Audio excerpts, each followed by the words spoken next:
Okay, good afternoon, everybody. My lecture today is on Simone de Beauvoir, an existentialist feminist. I'm not standing there because I am not tall enough. I don't want to say I'm not short, I'm short. So I'm not tall enough. Okay, so I want you to see me, that's why I'm sitting here. Simone de Beauvoir, French modern feminist philosopher and novelist, was born in Paris on the 9th of January 1908 into a middle-class milieu. At early age, she studied philosophy and was educated at the Sorbonne. The publication of her book, The Second Sex, the book that we are reading from, in 1949, a philosophical and a feminist accomplishment, made of her an eminent figure in the history of women's emancipation. She died in 1986. To delve into the historical and philosophical context of Beauvoir's writing is an ambitious subject for this lecture. I will confine myself to few aspects that influenced Beauvoir's writing. I start with the French Revolution in 1789 and the mottos of liberty, equality, and fraternity, which continued to influence the intellectual circles in 20th century Paris. In 1944, Beauvoir founded, with Sartre, Merleau-Ponty, and Raymond Aron, the monthly review Les Temps Modernes.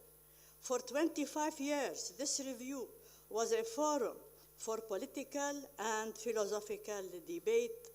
The disillusionment of the Second World War colored Beauvoir's writing in her book, quote, Ethics of Ambiguity, pour une morale de l'ambiguïté, where she discusses man's political actions and involvement, the possibility of winning freedom by violent means, and questions whether the liberal or Christian spirit can survive an era of ideological warfare. De Beauvoir was influenced by Hegel, Husserl, Heidegger, Marx, and others. Her focus on the significance of lived experience and on the ways in which the meaning of the world are revealed in language were influenced by Husserl and Heidegger. Beauvoir carried ethical, political, and philosophical experience, which allowed her to explore the limits of calling on others to take up one's political projects, to portray the temptation of violence, to enter her existentialist ethics of freedom, responsibility, joy, and generosity, and to examine the intimacies and complexities of our relationship with others. After having rejected feminist affiliation, Beauvoir declared herself a feminist in a 1972 interview in Le Nouvel Observateur and joined other Marxist feminists in founding the journal Questions Féministes. I am not going here to go into the subject of feminism, its history, and different approaches.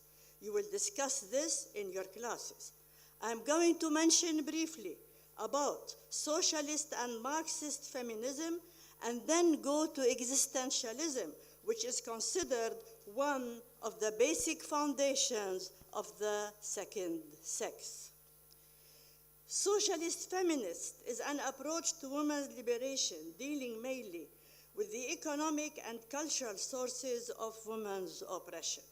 While Karl Marx focused on the role of capitalism in the oppression of women, socialist feminists combine Marx's argument of class distinction, private property, and the radical feminist theory of the role of gender and patriarchy. I come now to existentialism.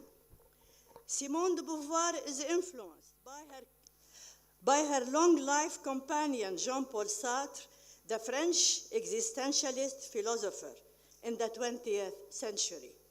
De Beauvoir's insistence that there is no such a thing as feminine nature, that femininity is not an essence, and that there is no such a thing as eternal feminine or a feminine will, all this is based primarily on one of Sartrean existentialist principles that man's existence defines his essence, and that there is no such a thing as a human nature, an essence common to all humans, determining what a human ought to be. Rather, there is only a human condition that into which man and women are thrown equally into existence without self-definition, and they have reality only through their engagement in the world. In brief, Sartrean existentialism is a branch of philosophy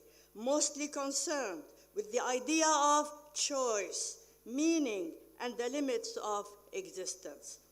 The task of man, de Beauvoir says, is to fashion the world by giving it meaning. An existent is nothing else than what he does. A human being is not anything. He has to be measured by his acts. Existentialism in general focuses on two peculiarities. The first is freedom and responsibility. Individuals are responsible for the ethical consequences of their actions, their successes and failures. The second characteristic is the preoccupation with anxiety, fear, and death. Anxiety, anguish, an inescapable sense of deep responsibility for one's own choice and action. Fear, dread from lack of purpose, especially concern or meaning in the universe. Death, all the problems of life find a silent solution in death.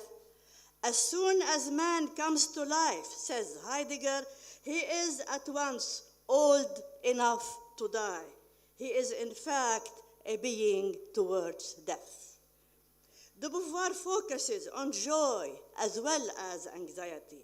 She rejoices in shedding old values and the dynamic aspect of creating values. She also emphasizes the need for relationship. One chooses among actions that involve others who will burden or facilitate one's freedom. She also tackles another theme of existentialism literature, self-deception or bad faith. Bad faith is believing in something about yourself or the world, even in the face of very obvious counter-evidence. Women's failure to take responsibility for their freedom is an example of bad faith and as the trap of patriarchal society, believing that women are happier in rejecting their freedom. De Beauvoir's philosophical thought is not only existentialist, but it takes existentialism as its foundation. The existentialist philosopher, she says, chooses, acts, desires, feels, is anxious, and knows that meaning must be made. She pushes her readers to experience love and engagement with the world and human reality rather than to abstractly possess wisdom. Women should engage themselves.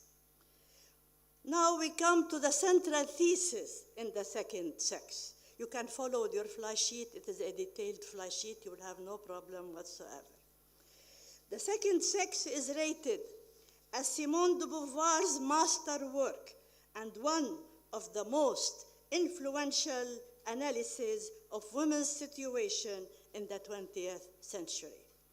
Its central thesis is that, quote, since patriarchal times, women have been forced to occupy a secondary place in the world in relation to men. According to Simone de Beauvoir, woman has always been man's dependent and the two sexes have never shared the world in equality. Quote, what specially defines the situation of a woman is that she, a free and autonomous being like all human creatures, nevertheless discovers and chooses in a world where men compel her to assume the status of the other. Needless to add that the whole feminist theory has been man-made, unquote. I come to de Beauvoir's story in The Second Sex. Before writing The Second Sex, de Beauvoir tries to write about her own self. Fallen in love with philosophy since the age of 16, she was moved by its influence and the existentialism of the day that rules out any divorce between philosophy and real life, which made her realize that talking about herself impelled her finally to say, quote, I am a woman, unquote.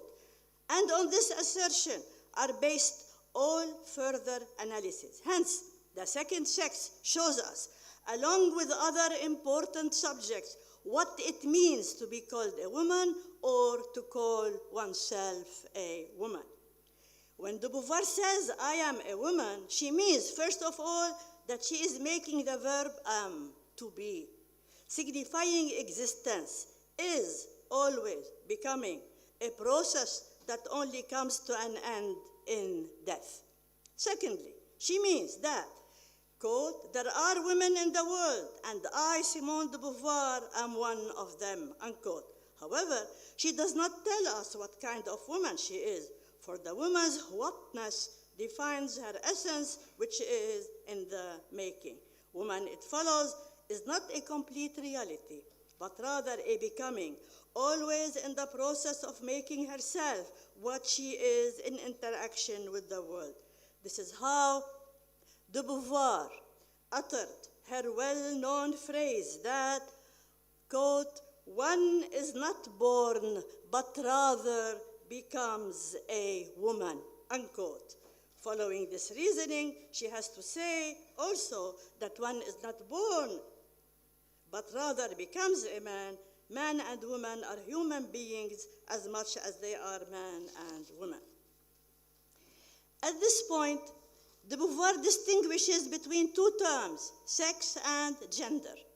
Sex is female designation, a fixed and self-identical set of natural corporeal facts, biological and physiological characteristics that define men and women. And woman, or gender, designates a variety of modes through which these facts acquire cultural meaning, socially constructed roles, behavior, activities, and attributes that a given society considers appropriate for men and women. Becoming a gender is an impulsive yet mindful process of interpreting a cultural reality laden with sanctions, taboos, and prescriptions.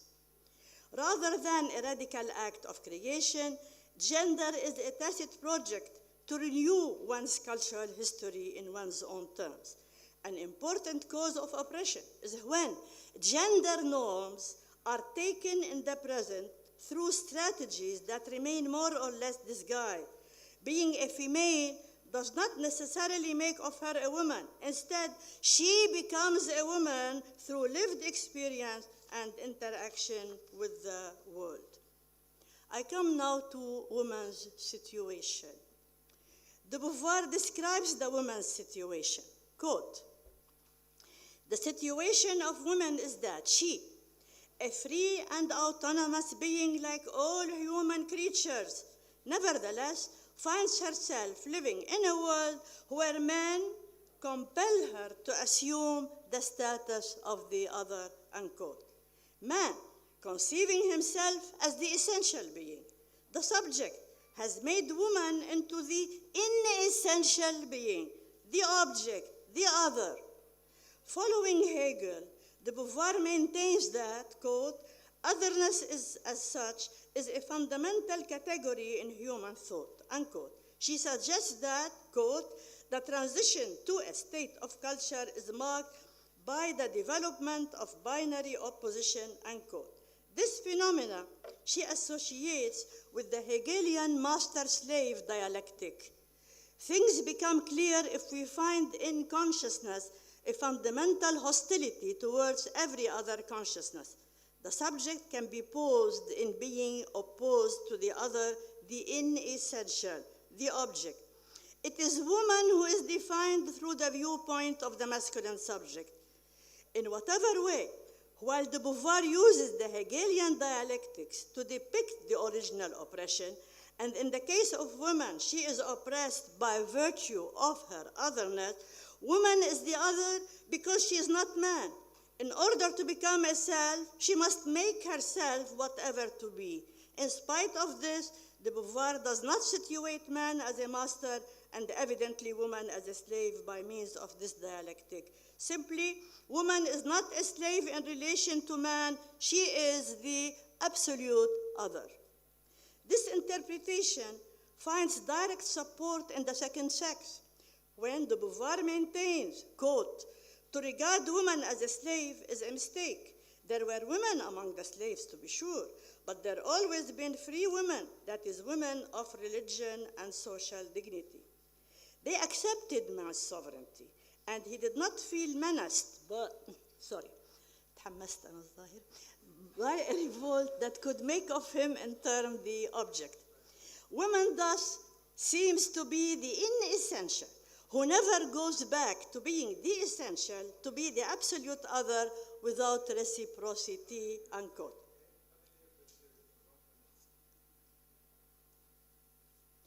On the other hand, de Beauvoir attacks the notion of an opposition between man and woman, but with equal vigor, she rejects the belief in sameness. She would rather start thinking in terms of difference.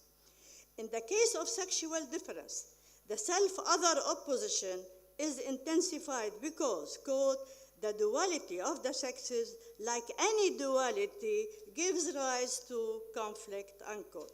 However, the hostility of each subject towards every other subject does preclude the possibility of being mit-sein, being with. She uses this expression, to be with. The human couple, man and woman, for example, is said to be an original mit-sein, being with, not two distinct and separate groups that have appeared and confronted each other in the course of history. They are thrown into existence, but their mit-sein, being with, can be lived either in separation and conflict or in friendship and solidarity.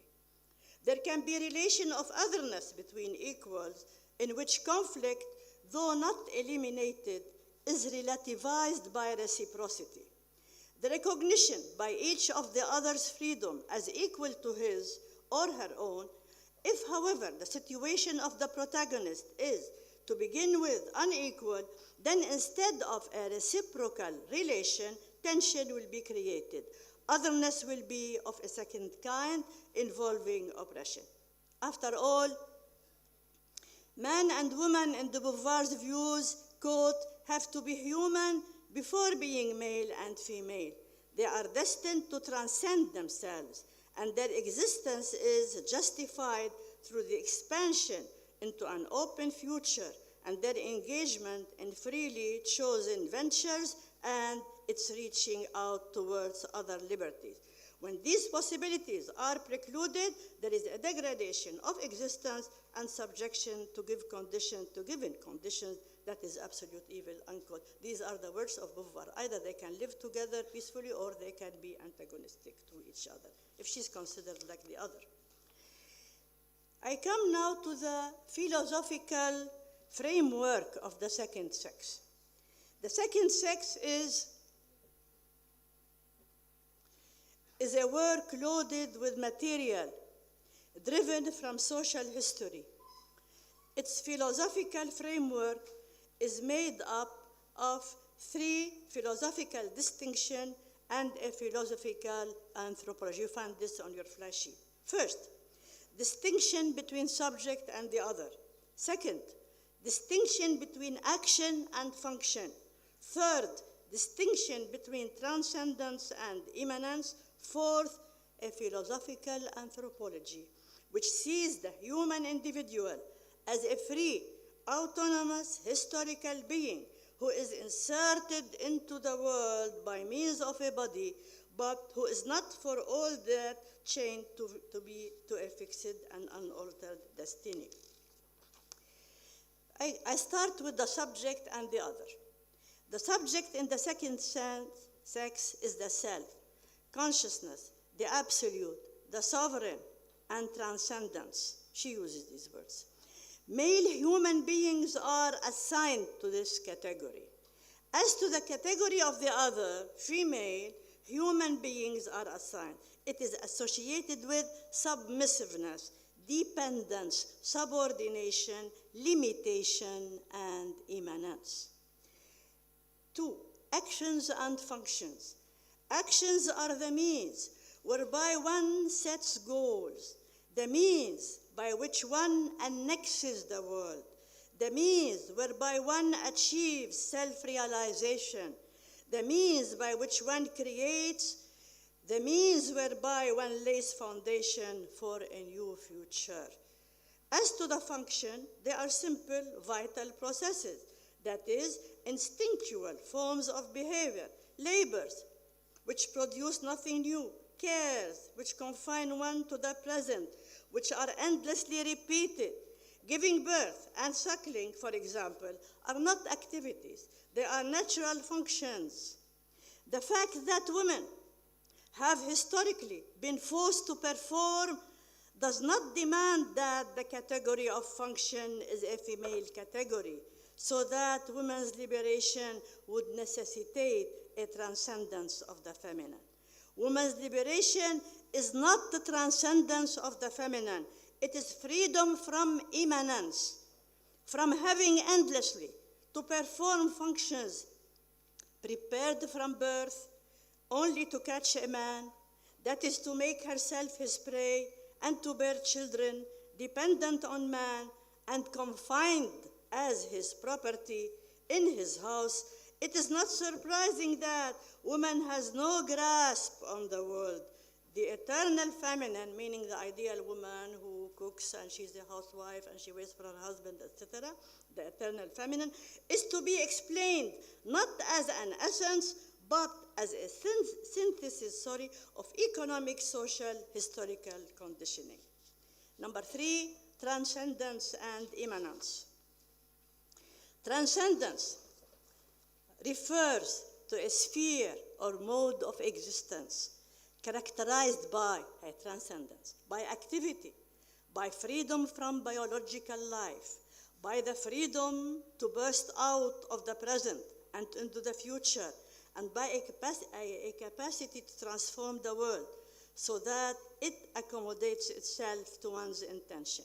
Who is here? Male, of course. Male human beings are assigned to this category. As to immanence, it reflects to a sphere or mode of existence characterized by passivity, submission to biological facts, and confinement or restriction to a situation which is uncreative and repetitive. Historically, women have accepted the category of immanence, but this does not imply that they are doomed to immanence. The Beauvoir states, quote, "Woman is enticed by 2 modes of alienation. Evidently, to play at being a man will be for her a source of frustration. But to play at being a woman is also a delusion. To be a woman would mean to be an object, the other, and the other nevertheless remains subject in the midst of her resignation. The true problem for women is to reject these flights from reality and seek self-fulfillment and transcendence." The Beauvoir prescribes the overcoming of gender altogether. For becoming one's gender, especially for women, is sacrificing autonomy and the capacity of transcendence. Freedom and love can be a form of transcendence or immanence. So long as a human is conscious, there is no relief from the freedom to choose and to affirm. To will oneself free is to will others free. Individual acts in bad faith when they refuse to face their freedom. Accordingly, the Beauvoir condemns women for their complicity with their oppression. Certain women, they accept the oppression. The fundamental cause of masculine domination is the consent of women to that domination. Love and freedom go together. When love leads to transcendence, it liberates the individual. The lovers would experience themselves both as self and other. For the one and the other, love would be revelation of self by the gift of self and enrichment of the world. When, on the other hand, the lover tries to become absolute, the ultimate meaning of life for the beloved, he defeats himself, for the other ceases to be a free person. If the other remains a person, separation remains. If the other could be possessed completely, he would cease to be a person. Beauvoir maintains, quote, many nuances are possible in the relation between a man and a woman. In comradeship, pleasure, trust, fondness, cooperation, love, they can be for each other the most abundant source of joy, richness, and power available for human beings, unquote. Number 4, philosophical anthropology. It is meant here a stated and defended view of what is human being. First, a human being is a subject who achieves liberty only by continuously reaching out towards additional liberties to an indefinitely open future. Second, every human subject is a free and autonomous being. Third, a human being is a historical reality. He or she is not given, but existing to be made. Each is best conceived, not in terms of what one is, but in terms of what one is capable of becoming. Fourth, each human being is a possessor of a body, which is both the means by which one negotiates the world and steps forward towards worked out projects. Thus, it is worth the effort to talk about the body. The body. As an existentialist, de Beauvoir was certainly concerned with problems of oppression and embodiment. She assumes the human body is fundamentally ambiguous. It is not a thing, it is a situation. The body itself is not a brute fact, the instrument of our grasp upon the world and a limiting factor to our projects. The body has different significations in different situations. Quote, to be present in the world implies strictly that there exists a body which is at the same time a thing in the world and a point of view on this world, unquote. She comes then to the female body. The second sex is well known for its negative description of the female body. Being dominated by the cycles of menstruation, pregnancy, and nursing, the female body severely limits the free choice and the self-fulfillment of the woman. Every biological process in the female body is a crisis or a trial. Pains during menstruation, horror of gestation, pregnancy, childbirth, breastfeeding, all undermine the woman's health and even put her life at risk. Only aging women escape the servitude of production. The female body limits woman's transcendence. Biologically speaking, a woman is at a disadvantage to man. Quote, woman is weaker than man. She has less muscular strength, can lift less heavy weight. She cannot stand with him in any fight. To all this, weakness must be added, the instability and the lack of self-control, unquote.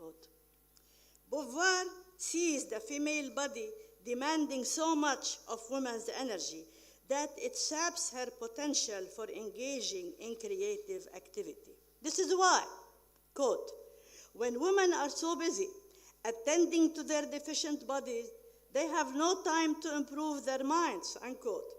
Beauvoir continues, quote, costumes and styles are often devoted to cutting the feminine body from any possible transcendence. Thus, the only way for a woman to become a self in a society such as ours is to free herself from the body, to refuse to fritter away her time at the beauty salon when she could be engaged in some sort of creative or service-oriented project, unquote. It is to be noted that despite all that has been said about the female body, de Beauvoir also says, quote, woman is a human being with a certain physiology, but that physiology in no way makes her inferior, nor does it justify her exploitation, unquote. She also maintains that woman's oppression cannot be overcome except within the framework of the full abolition of human oppression. In a more philosophical vein, de Beauvoir concludes the section on biology of the second sex by arguing that women should be understood on the basis of her possibilities rather than on the basis of her limitations. Before leaving this section, few words on de Beauvoir's view on marriage. Marriage, according to de Beauvoir, is the destiny traditionally offered to women by society. It has always been a very different thing for men and for women. The two sexes are necessary to each other, but this necessity has never brought about in equal terms between them. A fundamental fact is that from the beginning of history, woman was doomed to domestic work, which prevented her from taking part in the shaping of the world and caused her enslavement to the generative functions. Although man and woman are capable of deep love, marriage, in de Beauvoir's conviction, is a form of slavery. You don't have to agree with her. It is the reduction of women to male property in marriage. Marriage dooms woman to repetition and routine. It offers her contentment and security, but it robs her of the chance to be great. Marriage diminishes man, which is often true, but almost annihilates woman. Okay, this is her view. Male supremacy and grandeur. Women then lacks relation of equality with man. To the significant figure in the world, father and husband especially, she is an inferior, not an equal. If woman is inferior, then man is superior. We have seen how. The Beauvoir analysis of the relation between man and woman assumes that all human beings desire esteem or admiration, and that they can only gain it from human beings. In her role, the woman, as absolute other, woman sustains man's self-esteem by reflecting back to him an image of himself, an admiring one. Man's need to be esteemed for his sexual and erotic powers lies at the heart of his relation with woman. Grandeur, as Beauvoir constructs it, is explicitly masculine. It is available to the transcendent and thus denied to woman. A man, listen to this, esteems a woman in the many ways she makes herself useful to him or satisfy his demands for her beauty, ability to understand him and enter into his projects and enlarge his realm of experience, and for her willingness to argue with him and yet be defeated, and so on. A woman gains her social status from her relationship to a man. Man is active, transcendent, and in control of himself. Woman, passive and out of control. All the features of woman's training tend to bar her from the road of revolt and adventure. At the same time, the psychic benefits that go along with social subordination. She is often very well pleased with her role as the other. Certain women are pleased that they are the other. Her self-esteem is gained from he who possesses grandeur. quote, she gathers up the crumbs that the male cares to toss to her, unquote. In another context, in the second sex, Beauvoir states, quote, historically, the specific difference between men and women is that the female has been the victim or prey of the species, destined to produce but not to create, to repeat but not to invent, to suffer but not to subdue. And because humanity values creation and invention far more than reproduction and suffering, that men have been able to assume mastery. We may ask, quote, how would one expect that a woman could show audacity, ardor, disinterestedness, and grandeur? These qualities appear only when a free being strikes forward through an open future, emerging far behind all given activity. Woman's life, devoted to cooking and washing diapers, is in no way to acquire a sense of grandeur, unquote. Few questions for you here to pursue further in your classes. Is Beauvoir's description of women's situation still relevant today in the 21st century? Has women's internalized idea about male grandeur disappeared? Has women's education and ability to share in the public sphere changed her inherited adherence to the patriarchal mentality? I come now to the conclusion. De Beauvoir is one of the most prolific and influential female thinkers of the 20th century. She is widely acknowledged in many ways the leading philosophical grandparent of women's studies and contemporary feminist theory. There was an impression that the second sex focuses on sexual liberation, but one has to admit that freedom from restriction on female sexuality is only part of a larger vision of women's liberated from oppressive social construction of femininity. The liberation that de Beauvoir appears most fundamental in this work is basically economic. Women have to work as man does. She should not be economically dependent on man, whether in marriage or outside marriage. After the publication of the English translation of The Second Sex in 1953, a generation of American and English women read the book and used de Beauvoir's work as their inspiration, even when they did not always acknowledge it. Betty Friedman, whose The Feminine Mystique, she's an American writer, in 1963, is usually credited with having launched the American woman movement, wrote, quote, this is what Friedman said, reading The Second Sex in the early 1950s led me to whatever original analysis of women's existence I have been able to contribute to the women's movement and to its unique politics. I looked to Simone de Beauvoir for a philosophical and intellectual authority, unquote. Beauvoir's multidisciplinary work provided inspiration to a host of branches of feminist theories. Feminist theorists, literary critics, historians, philosophers, theologians, and even psychotherapists continue to draw on Beauvoir's seminal analysis. De Beauvoir's view of freedom, ambiguity, and reciprocity makes The Second Sex one of the most influential books of the 20th century. De Beauvoir develops her analysis of the political working of oppression and how the ambiguity of the human condition demands a risky freedom. The Second Sex is a political analysis of women's social, historical, and cultural situation. In it, de Beauvoir rejects liberalism and instead uses a Marxist critique to argue that women as a class are so situated that they are less able and less likely than men to act on their freedom. Beauvoir goes beyond Marxism, however, in arguing that women's psychology, education, and desire are so shaped by social influences that they learn to choose against themselves.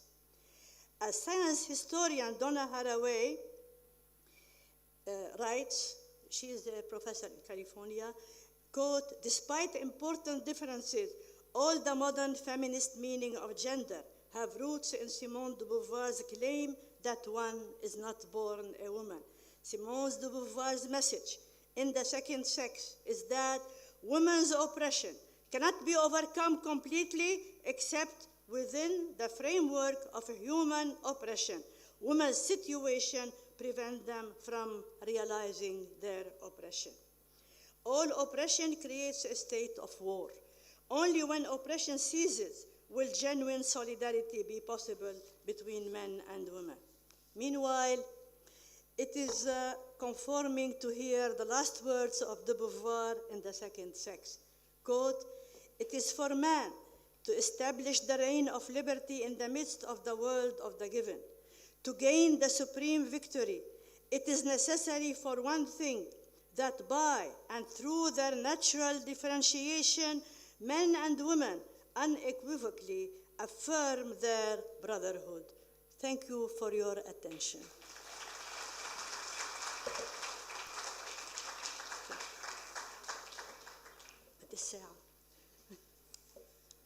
Okay, you can go now.